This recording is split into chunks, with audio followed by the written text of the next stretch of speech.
우리가 엘리야 하면 북이스라엘에서 가장 유명한 선지자 중에 한 명입니다. 사실 그러나 저는 엘리야가 실패한 선지자라 그렇게 생각합니다. 아합이라고 하는 시대의 사람입니다. 북이스라엘을 완전히 바알과 아세라의 나라로 만들어버린 왕이 아합이죠. 왜 이런 일들이 벌어지는가? 당시 사람들은 신마다 자기 특징이 있잖아요. 장점이 있고 단점이 있습니다. 다신교 사회에서는 이렇게 생각하는 게 너무 당연했어요. 그런데 문제는 뭐냐면 여호와 하나님은 전쟁에 능한 하나님인 것 같긴 한데 농사 짓는 신은 따로 있다고 이 사람들은 자꾸 생각을 했어요. 엘리야는 너무 답답합니다. 저게 가짜 신이라는 사실을 증명해야 돼요. 어떻게 하면 될까요? 실제로 비를 내리고 비를 그치게 하는 그런 일들을 누가 하느냐? 여호와 하나님이 한다는 사실을 엘리야는 보여주고 싶었던 거예요. 이제 그래서 엘리야가 아합 왕에게 대결하자 이런 거예요. 바알의 선지자 450명, 아세라 선지자 400명, 둘이 합쳐서 850명이 함께 나와서 기도하고 있습니다.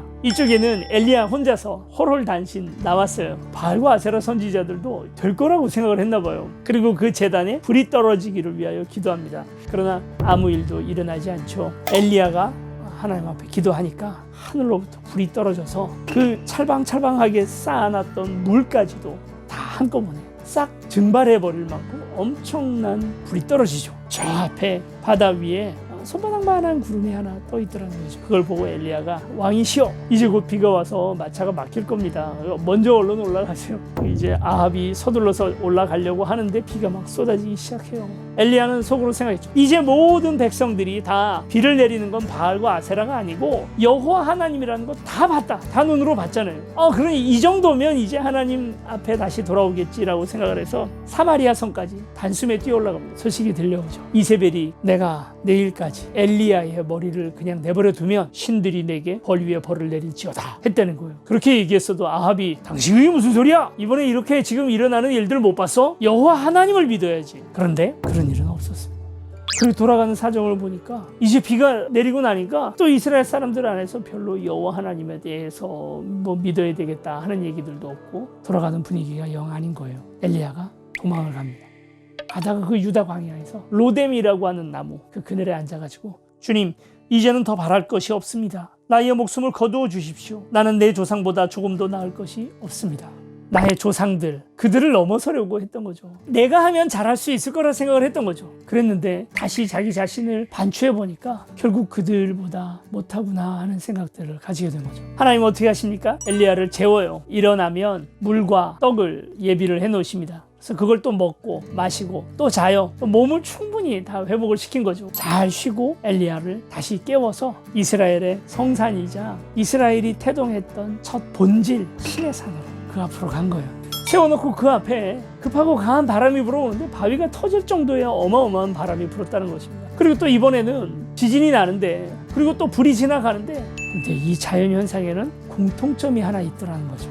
여호와 하나님이 그 안에 계시지 않다는 것입니다. 기적과 같은 사건들이 벌어지고 있는데 그 안에 하나님이 없습니다. 그 하나님은 어디 계시냐면 작고 조용한 소리가 나는데 그 안에 하나님이 계십니다. 지금 엘리야가 착각하고 있던 게 바로 이 부분이잖아요. 하나님의 역사라는 것은 크고 눈에 보이게 가시적으로 오늘 우리 눈앞에서 빵 하고 터질 거라고 생각을 해요. 자꾸 그렇게 해야 하나님께서 승리하고 그렇게 해야 사람들이 하나님을 믿을 거라고 생각하는 거죠. 오늘날 우리가 교회에서 하려고 하는 것도 이런 거죠. 예수 그리스도의 이름으로 코로나가 낫는다면, 예수 그리스도의 이름으로 대면 예배드리고 있는 교회에 코로나가 걸리지 않는다면 그러면 하나님이 살아계신 게 입증이 되나요? 그게 하나님의 역사라고 할 수 있나요?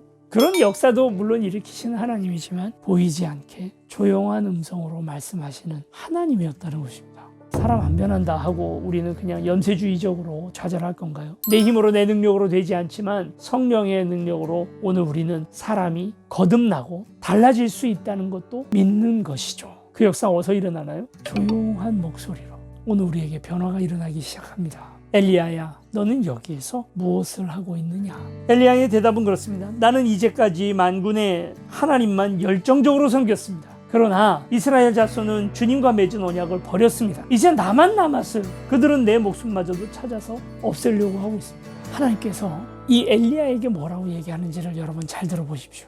너는 돌이켜 광야길로 가서 다마스쿠스로 가라. 거기에 이르거든 하사엘에게 기름을 부어라. 시리아 왕으로 세워라. 또 님시의 아들 예후에게 기름을 부어라. 이스라엘 왕으로 세워라. 아벨 무올라 출신 사밧의 아들 엘리사에게 기름을 부어 내 뒤를 이을 예언자를 세워라. 하나님의 음성은, 하나님의 방법이 이제 여기서부터 시작되는데요. 이 방법은 바로 무엇이었냐면 새 사람 세우라는 겁니다. 나중에 이제 열왕기 뒷부분에 가면 어떻게 이들이 북이스라엘을 다시 하나님의 땅으로, 하나님의 나라로 되돌리키는지가 자세히 나오게 됩니다. 엄청난 큰 집회와 대형 이벤트로 나라가 변하는 게 아니라 사람 세우고 나니까 나라가 변해요. 세미한 음성 가운데 계시는 하나님을 쫓아갑시다. 결국 세상은 엘리야가 갈멜산에서 일으켰던 기적으로 변화되지 않았고 그가 세웠던 단 3명의 사람들로 인하여 이 세상은 바뀝니다. 여러분 그 길에 힘을 모아주시기 바랍니다. 기도해 주시기 바랍니다. 우리도 달라지기를 바랍니다. 하나님의 조용한 음성으로 귀를 기울여